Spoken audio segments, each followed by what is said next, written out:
Olá, pessoal. Hoje nós estamos aqui num assunto muito sério.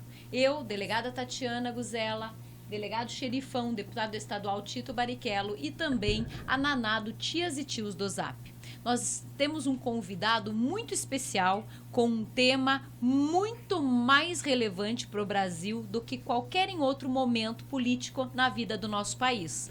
E hoje nós estamos recebendo nada mais, nada menos do que o denunciante do ministro Alexandre de Moraes e do seu gabinete, o ex-assessor direto do ministro Alexandre de Moraes, Eduardo Talhaferro, que está na Itália, que teve sua prisão decretada no Brasil, mas não ratificada na Itália, e hoje nós vamos saber um pouquinho mais sobre essa denúncia, não é mesmo, delegado Xerifão? É isso mesmo. Quero cumprimentar todos vocês, quero cumprimentar o Eduardo e quero já parabenizá-lo, porque, em regra, um assessor, quando toma ciência de um fato ilícito, Eduardo, eu digo isso como delegado de polícia e como deputado estadual, a pessoa se omite. Ela mantém o status quo, mantém o cargo, mantém os benefícios. Você foi um herói. Você tinha um cargo que muitos brasileiros gostariam de ter, trabalhar no Tribunal Superior Eleitoral, trabalhar em Brasília, ter um rendimento compatível com isso. E, em regra, as pessoas dão um jeitinho, engolem as irregularidades e fica por isso. Você não. Você denunciou. Você denunciou irregularidades que estavam maculando a democracia do nosso país.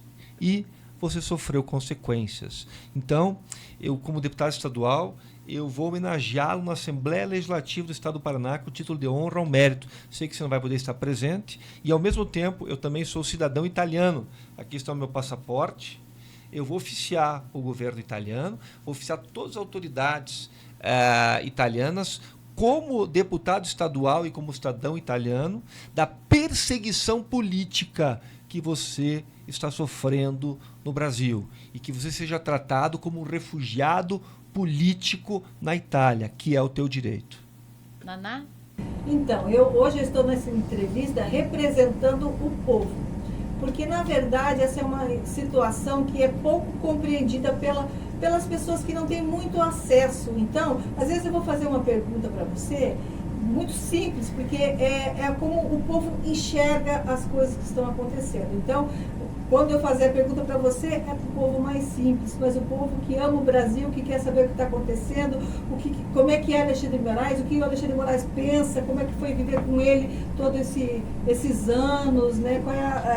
Como ele trata as pessoas. Então, nós vamos conversando aí. Então, eu estou representando o povo, está representando aqui a questão da lei, como delegado e delegada, e também são deputados e vereadores. Também estamos todos aí conectados. Então, vamos... Bora lá? Eduardo, você prefere ser chamado de Eduardo, de Talhaferro? Boa tarde, tudo bom? Fica ao seu critério. Para mim, estou acostumado com os dois. Tá bom. Talhaferro, então, pode ser? Pode ser, sim. Primeiramente, eu agradeço, nós agradecemos aqui, você está nos honrando com esse espaço de fala. Eu sei que você está na Itália, que tem um fuso horário de mais ou menos 4 horas. Então, primeiramente, obrigado por você estar aqui. Eu sei que você está acompanhando nós naquela tela, eu estou olhando para você aqui na minha tela, tá? Mas obrigado por você estar aqui. E inclusive, pessoal, antes eu falei o seguinte, algum tema que não possa abordar, ele disse, pode abordar qualquer tema, não tenho nada a esconder. Você pode trazer, assim, só um contexto geral de como foi a situação da tua denúncia? Bom, primeiramente quero agradecer a oportunidade de estar aqui, ao deputado, vereador, a Naná. É um prazer meu estar aqui com vocês e poder trazer algumas informações para o público, né, que eu acho que é muito importante. O Brasil precisa, de fato, saber o que aconteceu e o que continua acontecendo dentro do nosso país, das atrocidades cometidas pelo... vamos falar ministro, né? Alexandre de Moraes. Bom, em relação à minha denúncia, eu denunciei todos os crimes que foram cometidos por ele, né?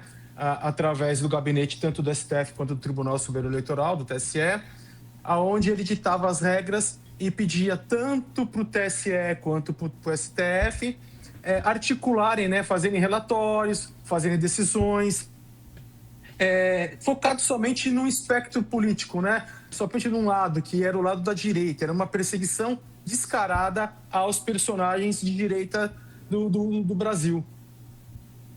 Quando você diz uma perseguição descarada, por exemplo, o gabinete que você estava, né, assessoria especial, ele tinha como alvo, pelo menos como alvo fantoche, como título, como história cobertura, como título ou cobertura, as fake news, investigação de fake news. É isso mesmo?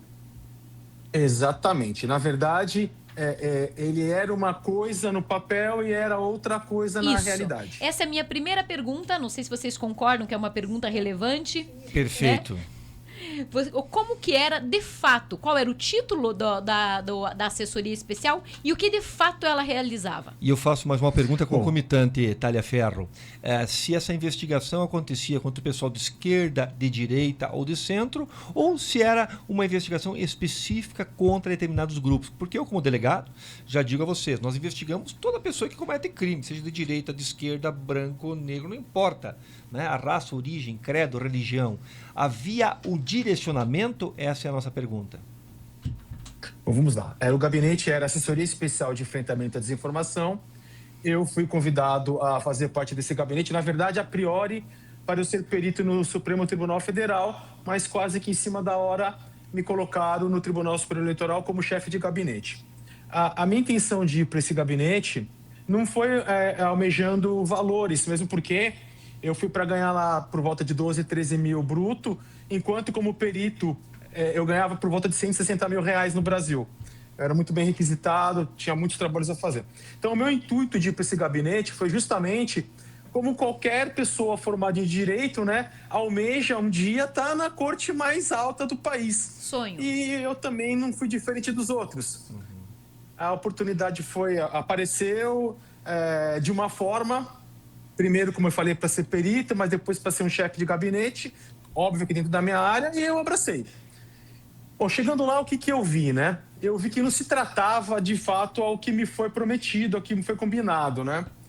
Não era uma assessoria especial de enfrentamento à desinformação, e sim uma assessoria especial direcionada a combater a direita.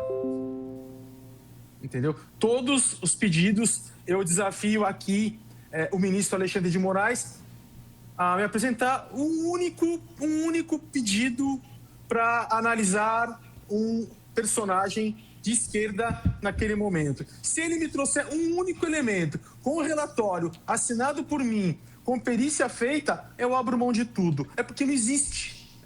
Todos os pedidos foram feitos à investigação de personagem de direita.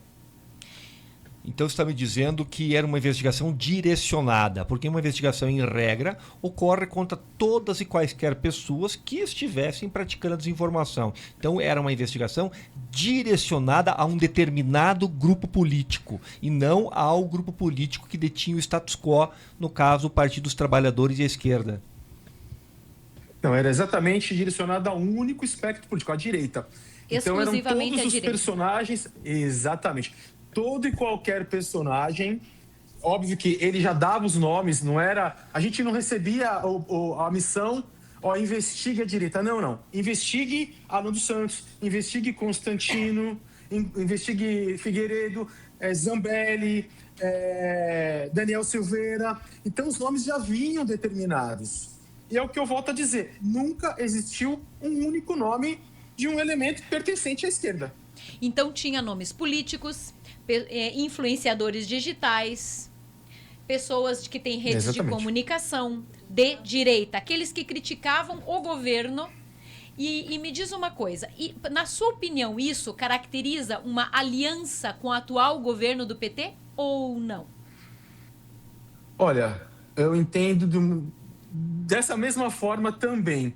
Porém, com todo esse tempo, com tudo que eu passei, tudo que eu vi, com todas as pessoas que eu conversei, o que eu entendo hoje é que ele se sentia acuado e com medo de perder o cargo dele, a cadeira dele de ministro do Supremo Tribunal Federal. E a única forma que ele tinha de se manter no poder, devido à discórdia que ele sempre teve com o Jair Bolsonaro, em todo o governo de Bolsonaro, era não deixar ninguém de direita tomar o poder. Ou seja, ser presidente ou ser maioria no Senado ou na Câmara. Então ele usou de todos os artifícios que ele podia para que esses personagens de direita não chegassem novamente ao poder, para que ele continuasse exercendo o cargo de ministro e o poder que ele tem. Só que ele passou, né? Ele conseguiu o que ele queria e ele não se contentou com aquilo e hoje ele está além disso.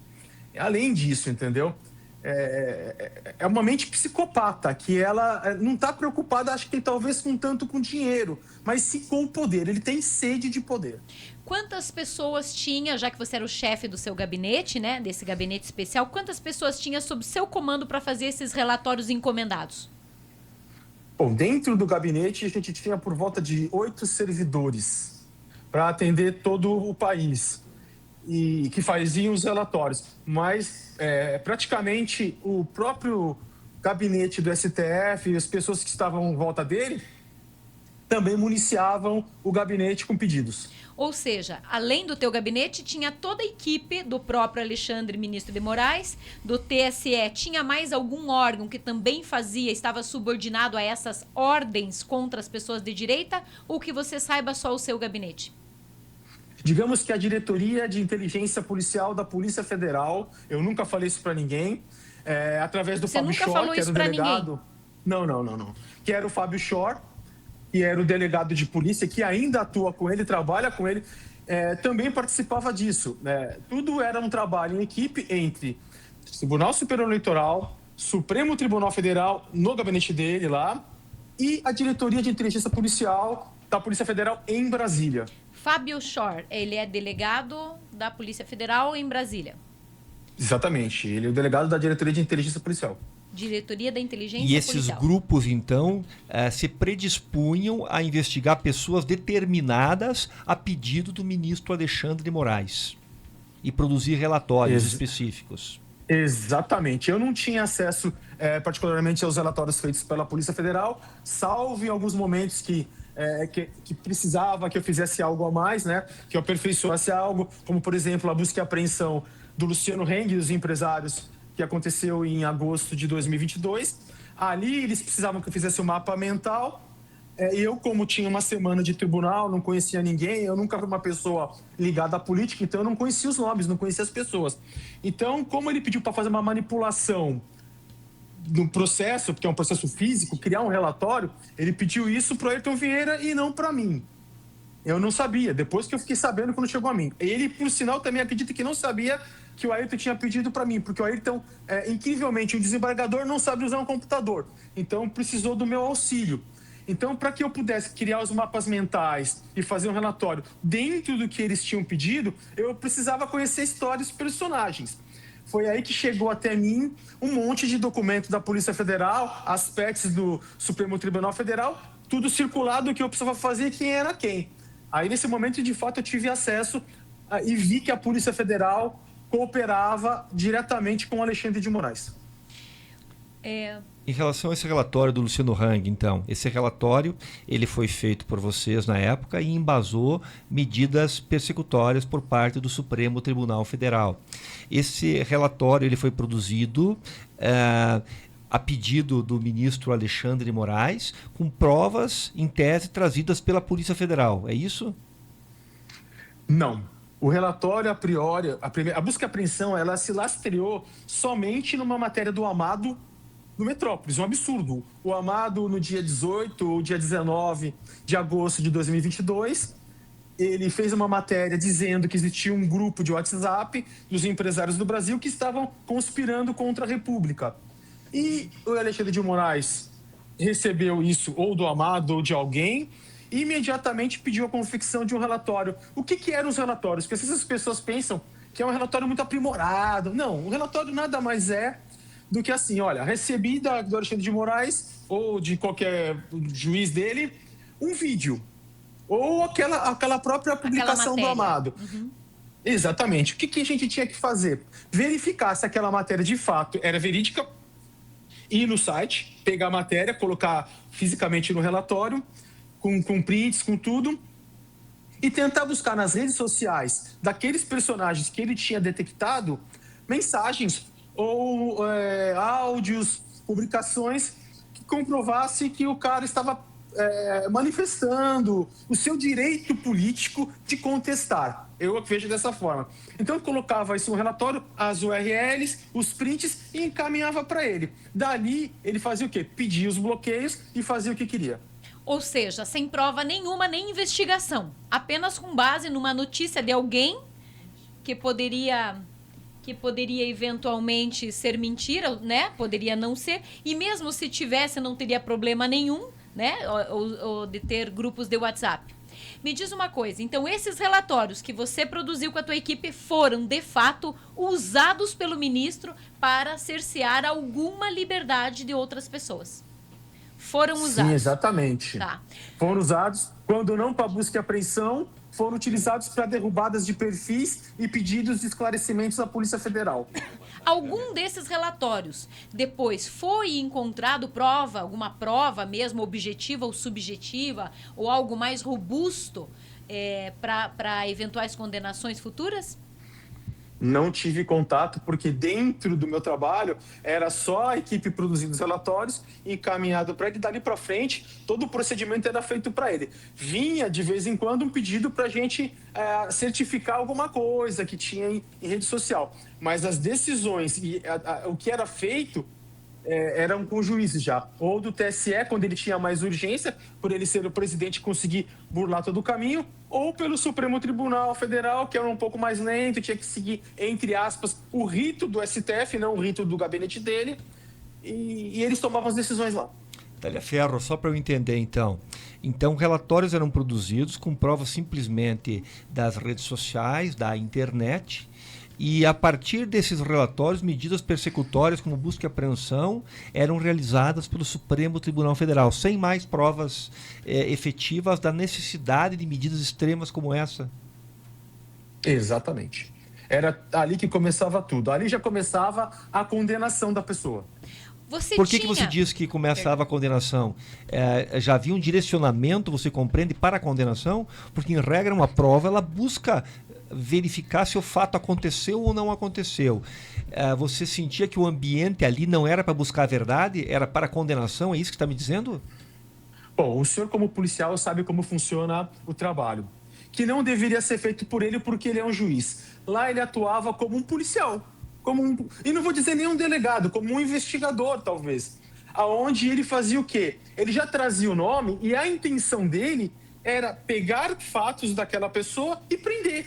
Então é por isso que eu digo que ali já começava condenado, porque ele é o juiz, ele não é o policial. O policial, ele no máximo vai conseguir prender, mas quem vai dar a sentença e manter a pessoa presa é o juiz. E ele fazia todos esses papéis: procurador, promotor, delegado, investigador, juiz. Agora a gente está vendo que ele faz de médico. Na verdade, hoje ele é um polivalente, né? Você tinha partido político na época que você começou a exercer o papel de chefe de gabinete, a função, né? O cargo de chefe de gabinete? Não, eu nunca fui. O que você quer dizer que um partido político? Você era filiado a algum partido político? Você era filiado a algum partido político? Eu fui filiado ao Novo até 2017 ou 2018. Quando o Novo começou a surgir, com a ideia que ele tinha a princípio lá, como tentando ser um partido, eu participei e me filiei ao partido, mas eu saí ou 17 ou 18. Mas eu nunca fui uma pessoa com ideias políticas de esquerda.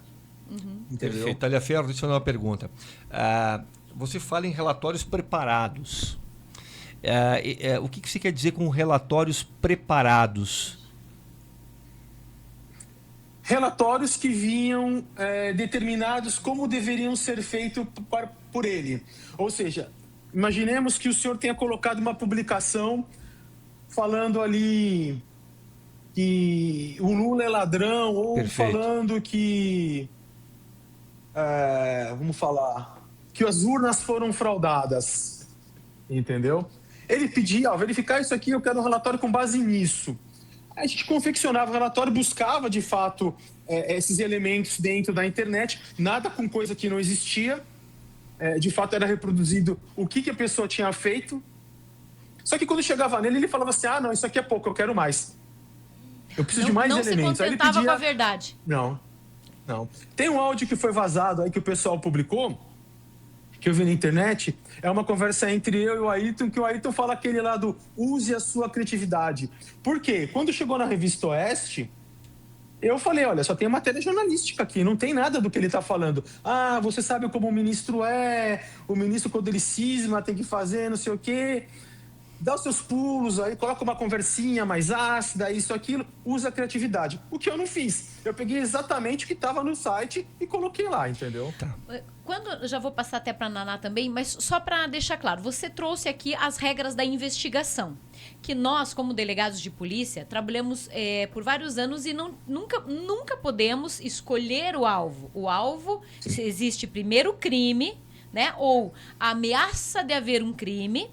E aí chega para nós investigarmos e nós não podemos, inclusive, nem acreditar na primeira versão que nos é trazida. Nós somos investigadores, como policiais, todo policial é um investigador, tanto para proteger um inocente quanto para, eventualmente, indiciar um culpado. O que você está me dizendo vai muito além da função de delegado ou de investigador. Você está falando de algo como um perseguidor, um carrasco. Escolhe seu inimigo, nesse caso inimigo político, não tem nada a ver com crime, e investiga esse cara, vê o que ele tem. Olha, o que tem, você diz, é isso aqui, não tem mais. Não, eu quero que ele tenha um crime. E você produza esse crime no seu relatório. Estaria certo essa minha linha de pensamento? Sim, essa era a vontade dele, mas não acontecia porque eu jamais inventei qualquer história. Então, o que acontecia? Eu pegava uma outra publicação, colocava ali e mandava embora, entendeu? Ah, mas não sei o quê. Não tem, não existe. Eu vou ser sincero, muitas pessoas que foram pedidas... até tinha, mas eu não fiz. Mas o senhor sabe se algum outro gabinete ou algum outro assessor dele fazia isso? Dentro do STF e do TSE, não. Tudo vinha dentro do meu gabinete. É aquilo que a senhora falou, né? A função do policial é investigar. Nunca existiu uma denúncia. E a gente parte uma investigação a partir de alguém noticiando um crime na delegacia ou de uma denúncia feita pelo Ministério Público ou feita anonimamente em algum lugar.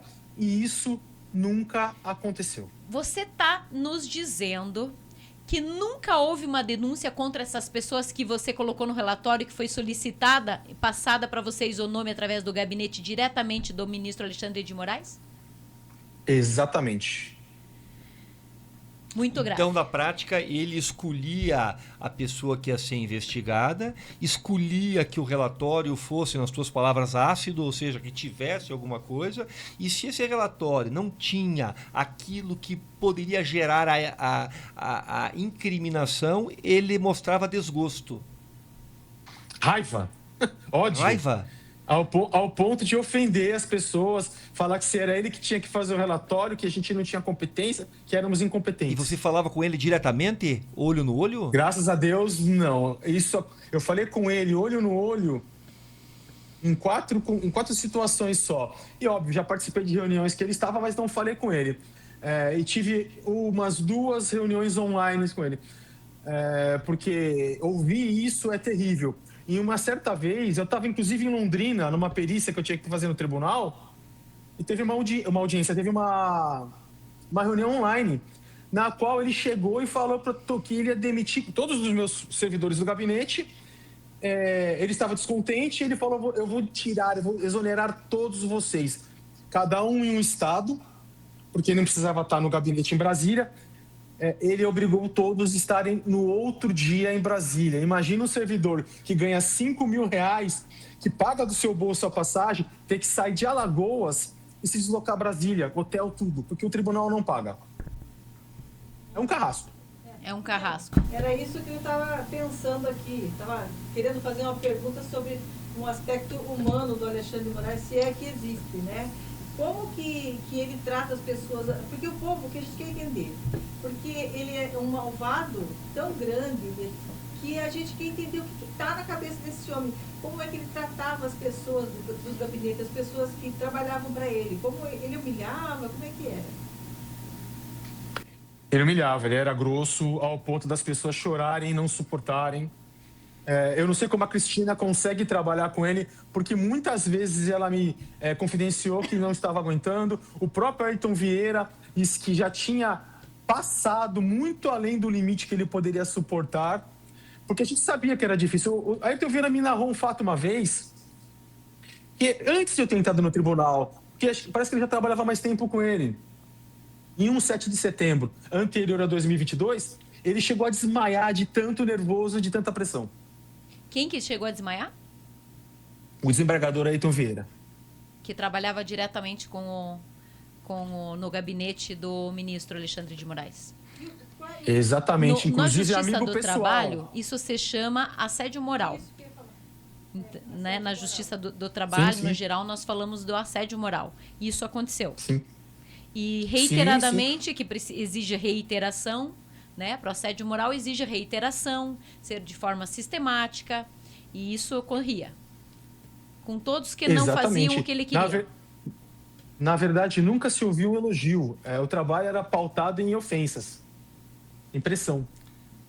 Talhaferro, além de monitorar opositores à escolha, usar relatórios preparados, né, no sentido que ele escolhia o que ele queria, como ele queria, exigia um certo resultado, que outras atividades que você compreende ilícitas eram exigidas desse gabinete especial do Tribunal Superior Eleitoral? Na verdade, foram essas, né? Algumas coisas eram solicitadas não ao gabinete, mas a mim, como coisas pessoais. Levanta essa equipe que vai trabalhar na minha casa. Olha, uma vez foi me pedido para eu levantar e tentar detectar nas câmeras da casa do José Levi, que foi um AGU, que foi provisoriamente o ministro da Justiça no governo do Bolsonaro, e hoje é conselheiro de uma instituição em Brasília, não lembro qual que é, COAF, uma coisa assim. Fui pedir para eu analisar as câmeras da casa dele, porque parou um veículo estranho, foi na porta e voltou. Ou seja, o trabalho era geral, não se limitava só em questões eleitorais, né? Ele ia para questões pessoais. Pedir para eu levantar funcionários que vão fazer uma obra na casa dele é um absurdo. Isso não compete ao Tribunal Superior Eleitoral, muito menos a mim. Então, se fosse um marceneiro lá, ele pedia para levantar a vida do marceneiro. Se fosse alguém lá Exatamente. na casa do ex-AGU, ex-AGU, né? Sim. Ex-indicado pelo Bolsonaro. Se fosse lá fazer o gesseiro, o pintor, tinha que levantar o nome de todo mundo para tentar algum vínculo com ele. No caso do Levi, não, mas no caso do Bolsonaro, sim. Tá. O Bolsonaro, desculpa, não. No caso do Alexandre de Moraes. Do Alexandre de Moraes, né? Sobre o Bolsonaro, você fez alguma investigação diretamente com ele? Contra ele ou sobre ele? Foram feitas buscas na internet, tanto do Jair quanto dos seus filhos, tentando buscar. Ele passava, alguém mandava para ele, ele mandava, olha, publicou isso, olha, publicou aquilo, que tinha que levantar e montar. Eu lembro, como se fosse hoje, eu ouvi que ele queria pegar o Bolsonaro. Você ouviu da boca dele? Ouvi do Marco Martins, que era outro juiz. Hoje ele está em segunda instância, né, como juiz auxiliar de segunda instância. Tá, então, um juiz de segunda instância que trabalha com o ministro Alexandre de Moraes, você ouviu da boca dele que ele tinha como Sim. objetivo, entre aspas, pegar, punir, ou seja, criminalizar Jair Messias Bolsonaro? Sim, sim. Recordo também quando surgiu a história da carteira de vacinação.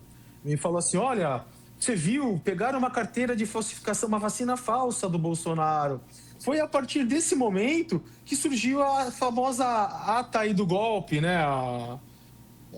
Foi justamente isso, que provavelmente, isso aqui é uma dedução minha, provavelmente ele viu que o Bolsonaro foi para os Estados Unidos, sabia da exigência da vacina para entrar no país, sabia da resistência do Bolsonaro de tomar vacina, deve ter pedido para alguém verificar nos sistemas da Anvisa se existia vacina referente ao Bolsonaro, não tinha, ele presumiu que a certidão era falsificada. Mandou busca e apreensão e aí apareceu a minuta do golpe.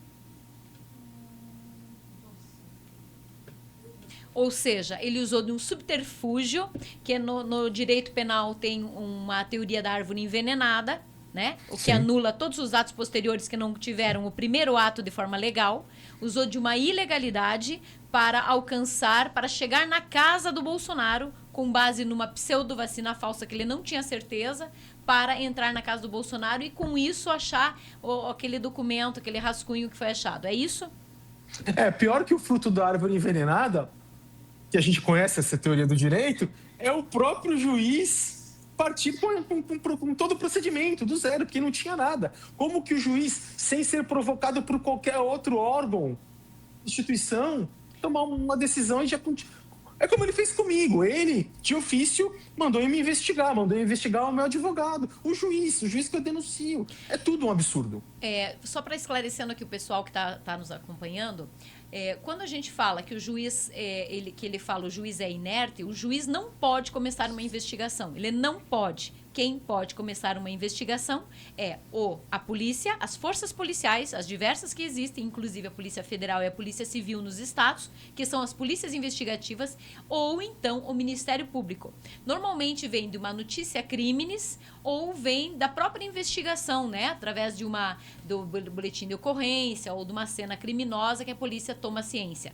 O juiz é inerte, ele só pode analisar provas que lhe são trazidas. Ele não pode ser um ativista na prova, salvo quando já chegou a denúncia do Ministério Público à sua mão, correto?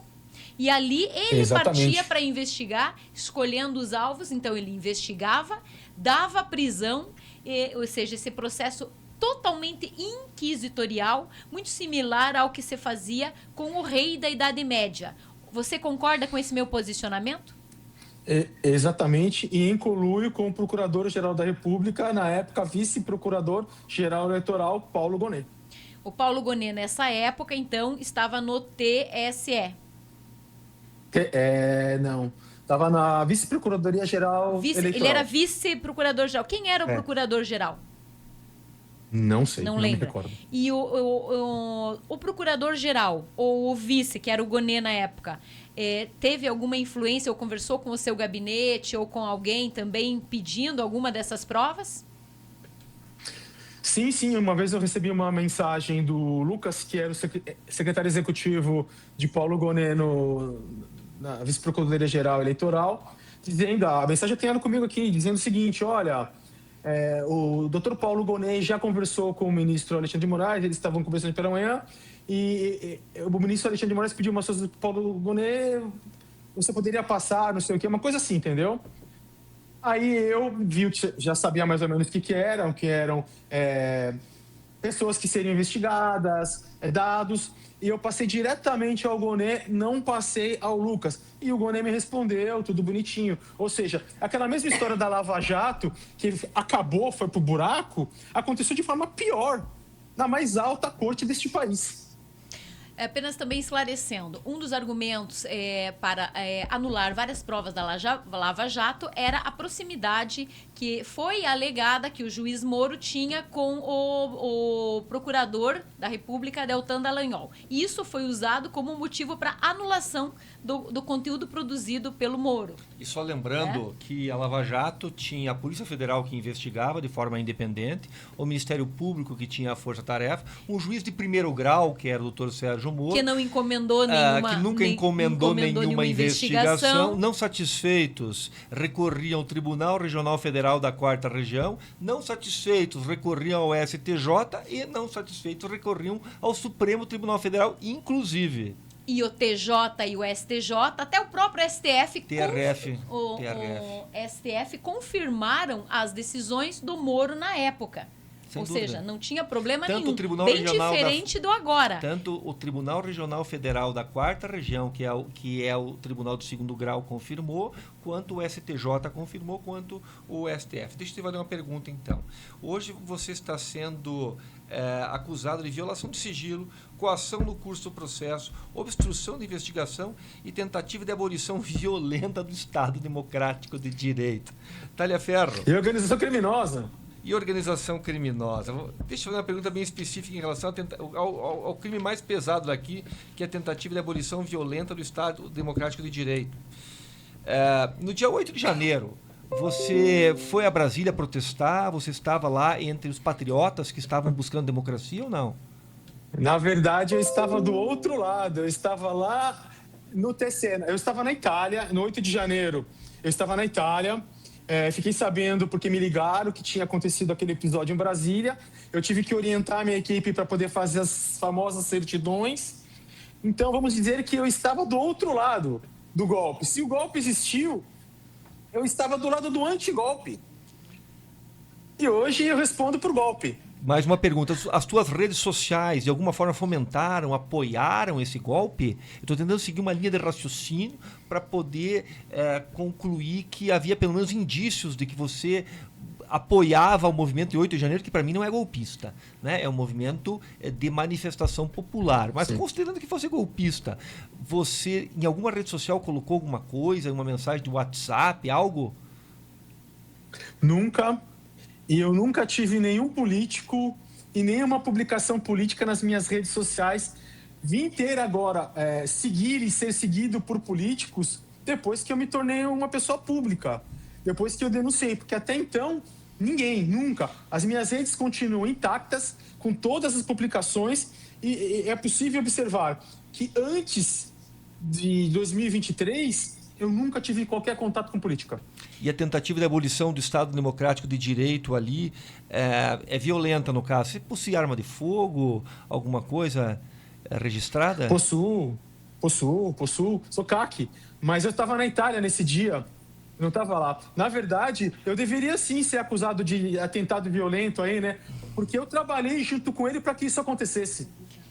É o contrário. Boa. Você acha que a tentativa de abolição ocorreu por parte do ministro Alexandre de Moraes e não por parte das pessoas que foram protestar em 8 de janeiro. E qual foi o vínculo que eles criaram para poder considerar que você praticou tentativa de abolição violenta do Estado Democrático de Direito? Nenhum. A mente diabólica dele. Da mesma forma que a organização criminosa. Eu vim ter contato com os personagens aos quais ele perseguia depois, em 2025.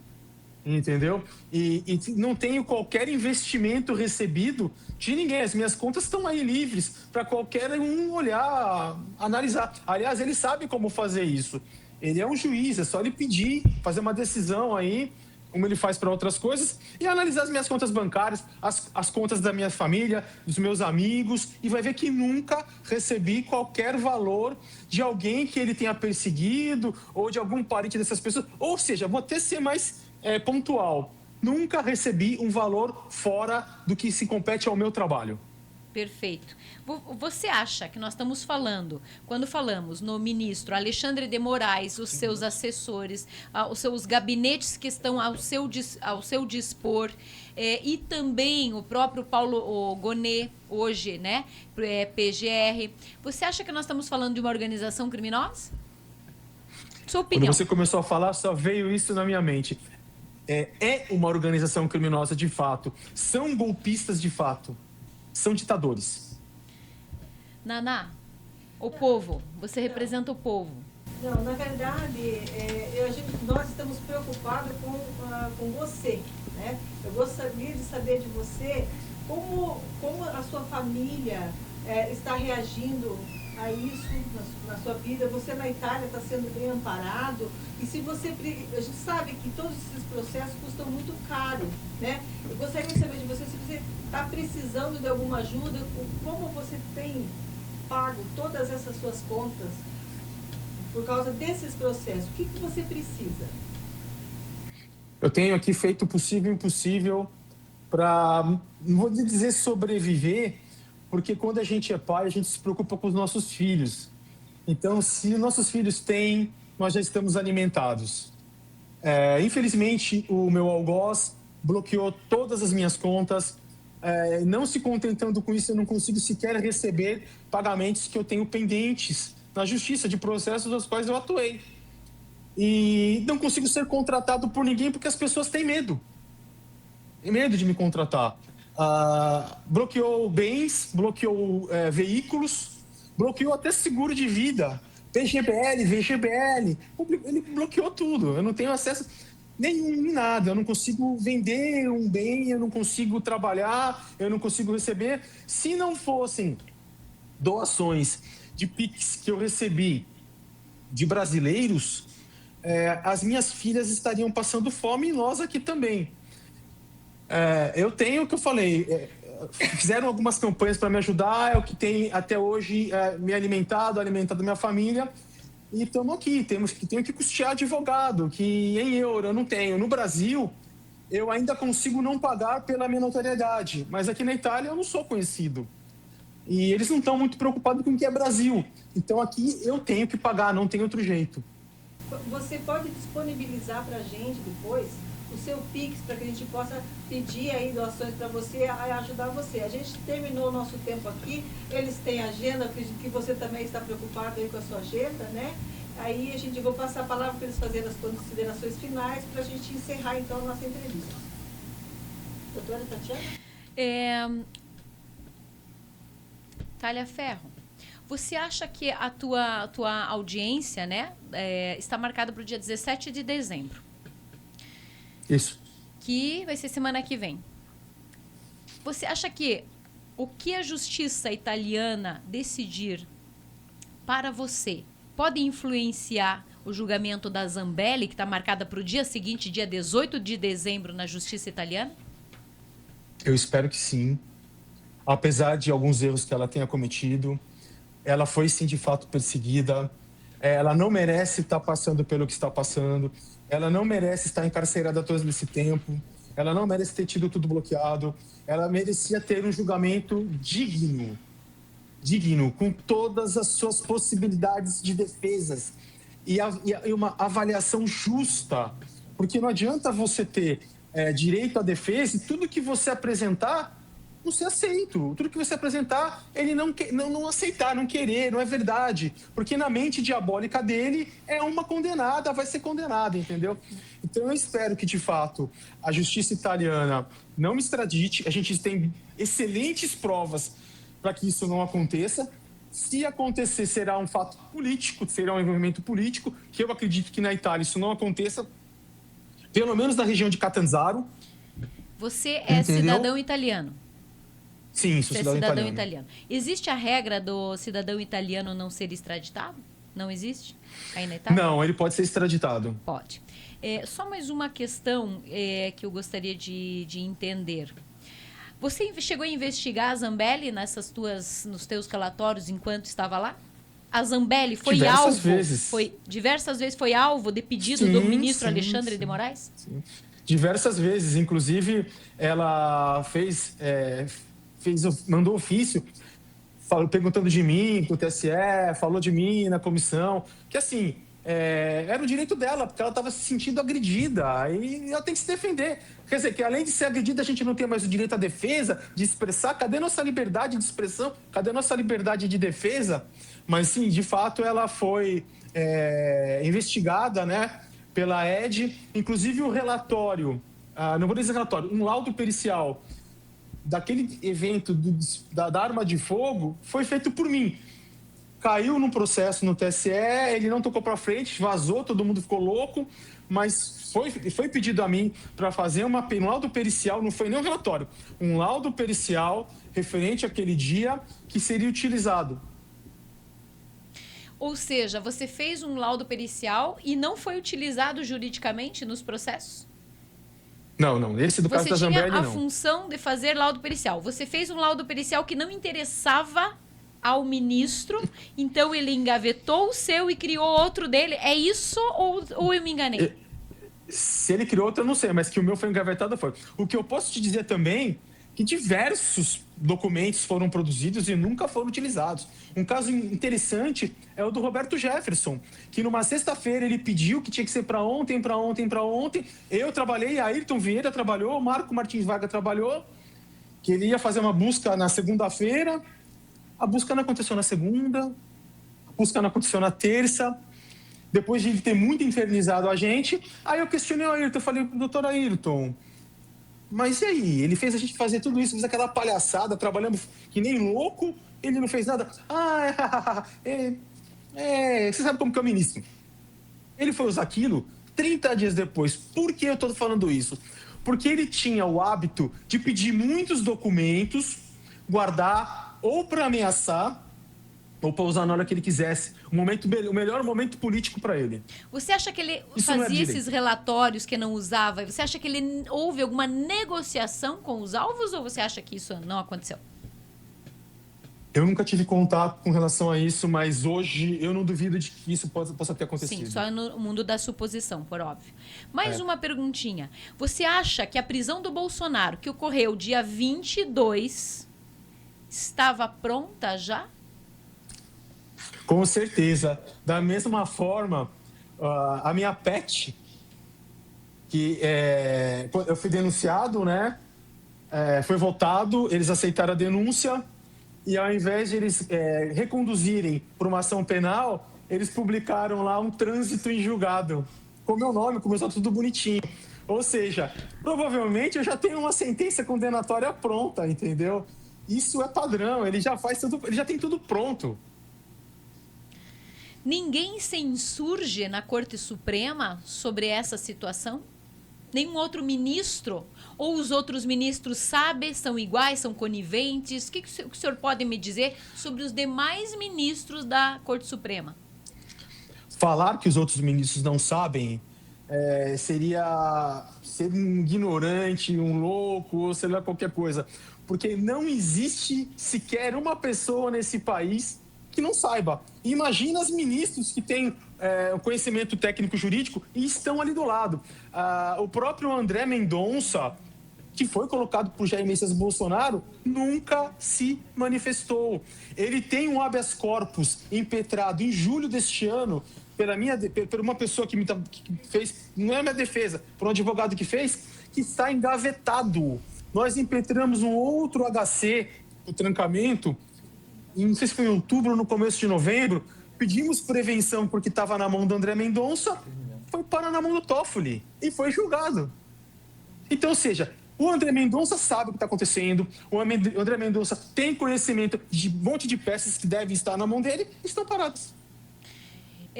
Existe algum outro ministro que haja da mesma maneira, que seja do seu conhecimento, da mesma maneira impositiva, inquisitorial, dentro desses padrões de irregularidades e talvez até de ilegalidades que o senhor trouxe?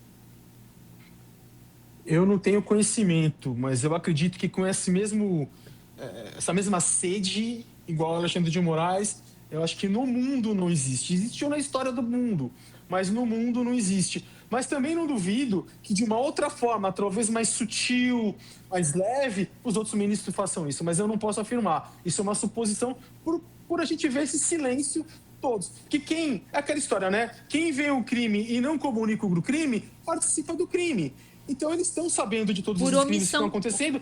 Pelo menos exatamente, por omissão, eles estão participando do crime. Talhaferro, deixa eu fazer uma pergunta. Você trabalhava ali com assessores e tinha contato com juízes designados dos estados para trabalharem no Supremo Tribunal Federal, mais especificamente no Tribunal Superior Eleitoral. Esses juízes tinham a informação dessas ilegalidades que você está trazendo, desse direcionamento das investigações, desses relatórios preparados?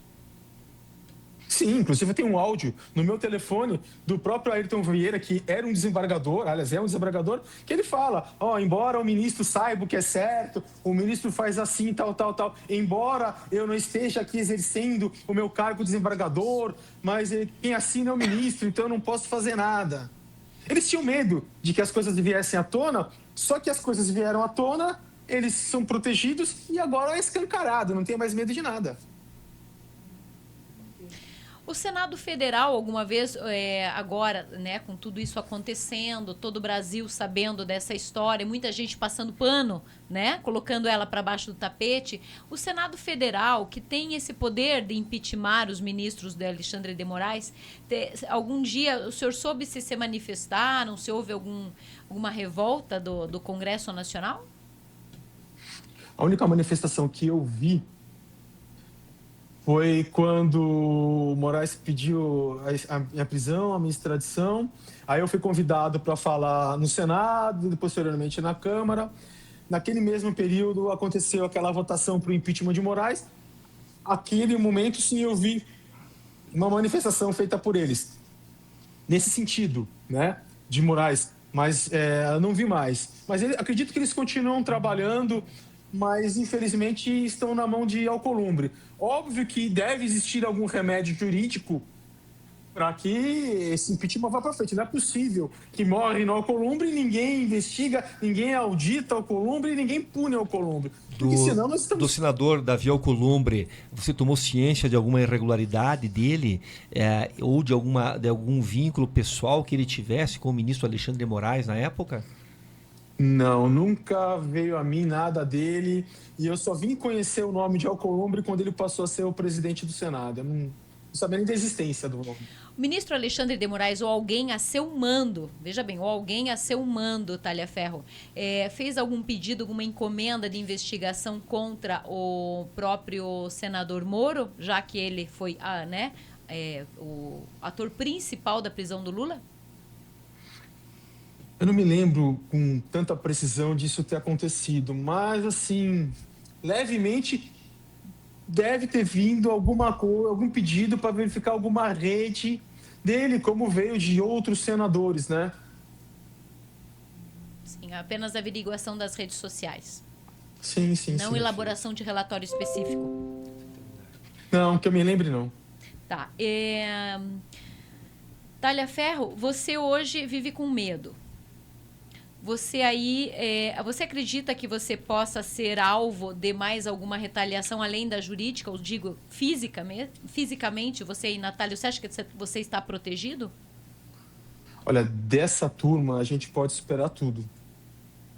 São bandidos, são assassinos, são violadores de direitos.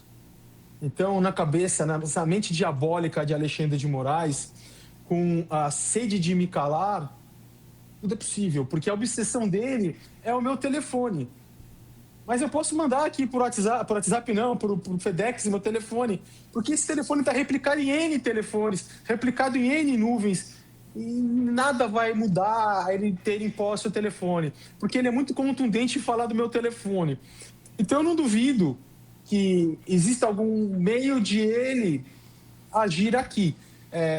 Existem aí a fumaça de que existe uma aliança em facção criminosa brasileira com ele.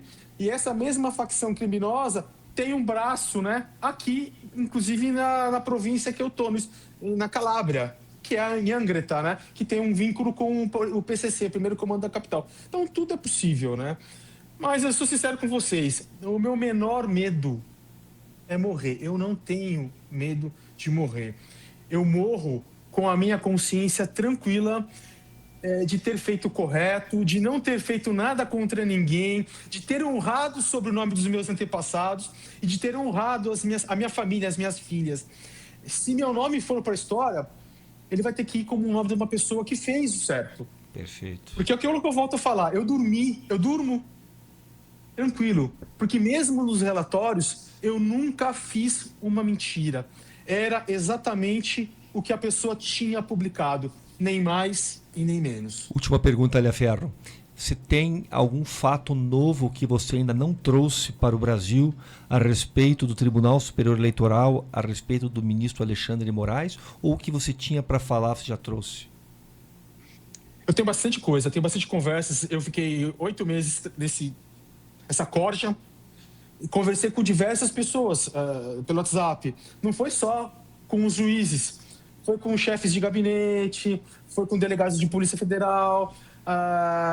Uma coisa interessante, eu fazia parte de um grupo, que eu não falei ainda para ninguém, que era um grupo que foi criado pelos seguranças da Polícia Federal, né, do Luiz Inácio Lula da Silva, aonde me foi pedido para que eu fizesse levantamentos de redes sociais de locais que o Lula iria posteriormente, para ver como que estava aquele barulho, se tinha risco ou não. Você imagina, um servidor do Tribunal Superior Eleitoral dentro de um grupo da Polícia Federal para levantar informações para o presidente da República?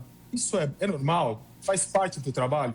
Legislativo não deve interferir nas decisões do executivo.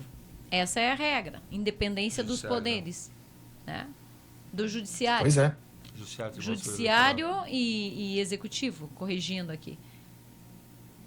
Quando Exatamente. você fala que o ministro pode ser que tenha, ou talvez tenha, vinculação com a facção criminosa do PCC, quais indícios o senhor usa para trazer isso? Não, isso são coisas que eu vejo na própria internet, nas redes sociais, na imprensa. E aquela história, né?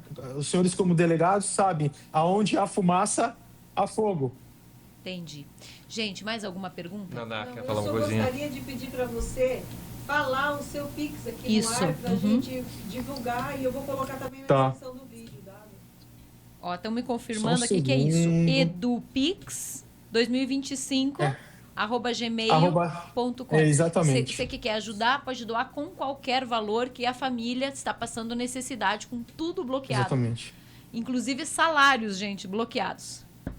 Porque nem pode. Na justiça brasileira não pode bloquear salário. Mas daí o teu pode, porque é inimigo da corte. Eu tô Talhaferro, o que eu indo posso parar na fazer hoje? corregedoria do Tribunal de Justiça de São Paulo, porque eu não estou conseguindo atuar nos processos aos quais eu sou perito. Como que eu vou conseguir atuar? Sequer eu recebo. Não consegue trabalhar, exercer sua profissão. Não. E não está preso. E não é foragido da justiça. E não cometi nenhum crime. E não cometeu nenhum crime. É bem isso. É isso. Então vamos encerrar. Agradeço.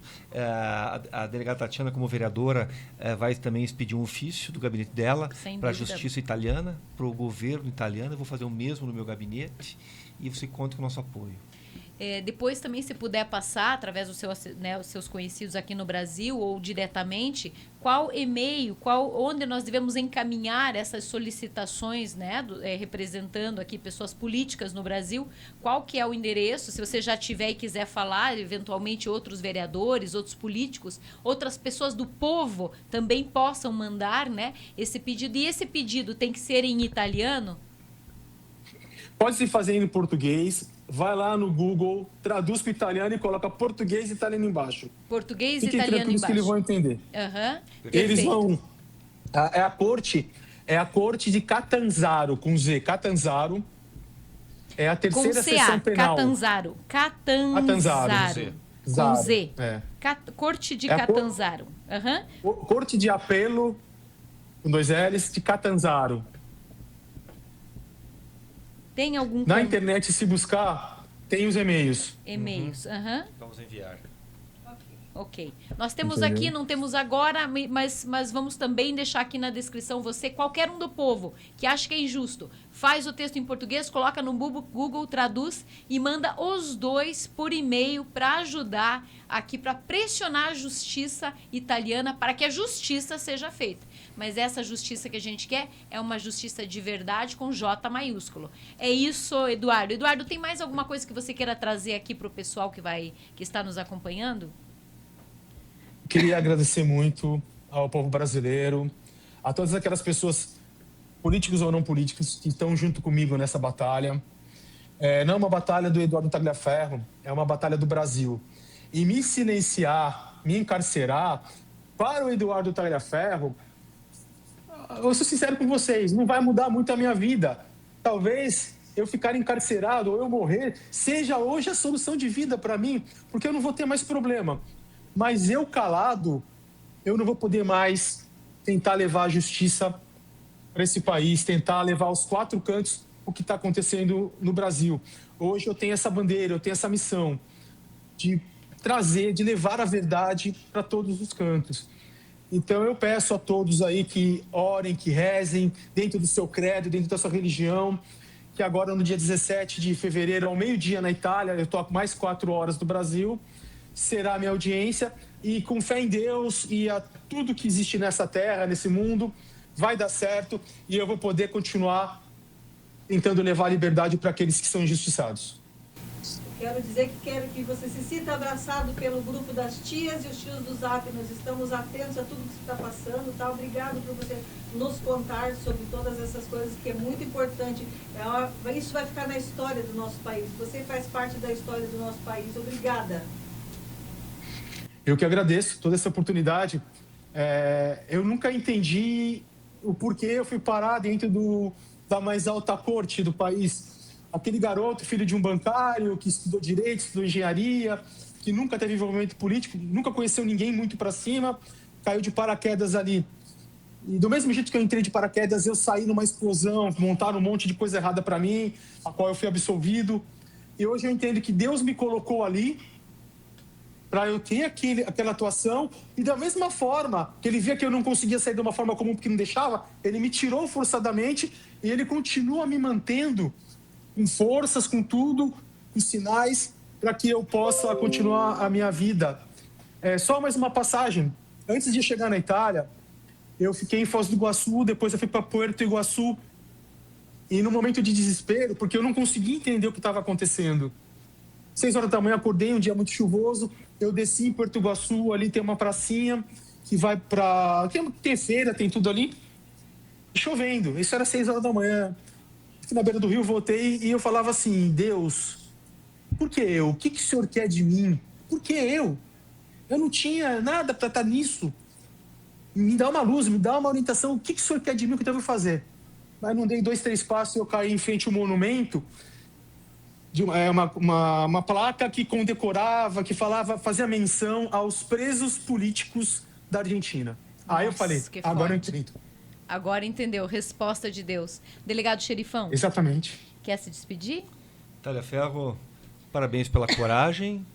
Você é um homem de fé, você é um homem de luta e Deus há de te iluminar os caminhos. E você há de ser reconhecido no nosso Brasil por tudo que você fez. Você conta aqui com o nosso apoio e, como eu digo, o tempo é o senhor da razão, né? A justiça será feita mais cedo ou mais tarde aqui no Brasil. E eu, para finalizar, além de te agradecer por essa entrevista, eu te agradeço por você ter tido a lucidez e, em especial, você ter tido ética, que hoje nós não temos mais em muitos órgãos públicos, nós não temos mais ética. E a ética afasta a verdade. Então, eu agradeço, né? A falta da ética afasta também a verdade na mesma proporção. Então, obrigado, Talhaferro, por você ter nos concedido esse seu tempo aí na Itália. E se você me permitiu, nós gostaríamos de fazer uma rápida oração para você. Pode ser? Obrigado. Claro. Senhor, de todo o nosso coração nós pedimos, Senhor, cuida desse filho, Eduardo Talhaferro, que hoje se encontra sobre a sua proteção, sob o seu manto, mas em situação vulnerável perante a injustiça. Abre os caminhos dele, Senhor, pelo amor que o Senhor tem ao seu filho, aos seus filhos. Cuida do nosso país, cuida do nosso Brasil. Ajuda-nos a mostrar não mais nada, nem mais nem menos do que a verdade, e que ela apareça e que todas as pessoas do nosso país e do mundo tenham acesso a essa verdade e que ela não seja escondida. Obrigado, Senhor. Vamos rezar o Pai Nosso? Por favor. Pai nosso que estais no céu, santificado seja o vosso nome. Venha a nós o vosso reino. Seja feita a vossa vontade, assim na terra como no céu. O pão nosso de cada dia nos dai hoje. Perdoai as nossas ofensas, assim como nós perdoamos a quem nos tem ofendido. E não nos deixeis cair em tentação, mas livrai-nos do mal. Amém. Senhor Jesus Cristo, meu Pai querido, meu Pai que mima seus filhos, Espírito Santo, protege esse homem que é do Senhor. Amém. Obrigado, Talhaferro, que você seja sempre protegido. Um grande abraço a você e a sua família e nós vamos ajudar com certeza. Fique com Deus aí e sempre. E que você seja iluminado e protegido também no dia 17 de dezembro. Obrigado a todos. Brasileiros, nunca desistam, independente da existência ou não de Talhaferro, nunca desistam. A verdade sempre tem que estar em primeiro lugar. Pessoal, acredito que nós iríamos muito mais longe, mas já passamos de 1 hora. Agradeço a companhia de vocês. Ajude-nos a divulgar este vídeo. Nós precisamos fazer com que a verdade seja conhecida e não abafada. Então, ajude-nos hoje, sempre. Doe como você puder. Se você puder mais, doe mais. Se você puder menos, doe menos. Pense que você está doando pelo Brasil, pela verdade. Não só para o Talhaferro, mas sim por alguém que se insurgiu quanto a inúmeras injustiças que presenciou. Obrigado por E você tudo. que me conhece, delegado Xerifão, eu repito as palavras da delegada Tatiana. Ajude esse irmão que está na Itália e ajude a divulgar esses vídeos. Ajude o irmão com valores econômicos, qualquer valor, seja R$1, seja R$2, não importa. Aquilo que não faça falta para você. Pense Mas que vamos o fazer euro uma é bem caro corrente. e ele está lá Vamos pagando fazer uma tudo em corrente euro. do bem para ajudar esse irmão. E vamos também, ao mesmo tempo, orar, porque sua oração também é importante. É isso, né, Naná? É isso aí, nós vamos fazer aí uma divulgação, vamos ajudar você na medida do possível, tá? Naná, obrigado por Obrigado. você representar a comunidade, as tias e tios do Zap, delegado Xerifão, deputado Obrigado. estadual. Obrigado. Sigam também nossas redes sociais, onde nós vamos deixar as contas, né, o Pix e também para mandar a mensagem para a Justiça Italiana. @ delegada Tatiana, @ delegado Tito Barichello e @tias e tios do Zap. @tias e tios do Zap. Não deixe de seguir e também de compartilhar nossos vídeos. Beijo!